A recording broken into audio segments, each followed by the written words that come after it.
Alam niyo bang sobrang linis ang tubig dito sa Taytay Falls, guys, dito sa Mahayay, Laguna. Di ko may paliwanag kung bakit, guys, ang linis.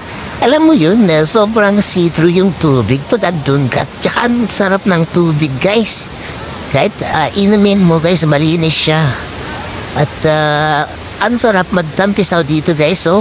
Grabing tubig, ano, tuwang-tuwa ako dito, guys, sa Taytay Falls, Mahayay, Laguna. Tara, guys, puntahan na natin ito. Napakaganda lang ng waterfalls na ito at napakalinis. Sobrang linis, guys, in a sense. See-through yung tubig niya, guys. Kitang-kita mo yung ilalim. Ang linis, napakalinis. So far, ito yung pinakamalinis na nakita ko, na napuntahan kong mga falls, guys. Sobrang linis ng tubig nito.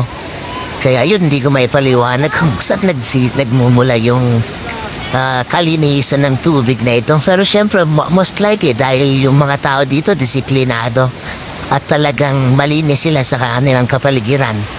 At talagang sobrang linis, guys. Yun nga lang, madami ng tao dito, guys, na pumupunta dahil nga maganda yung place, malinis yun, talagang tinarayo siya, guys.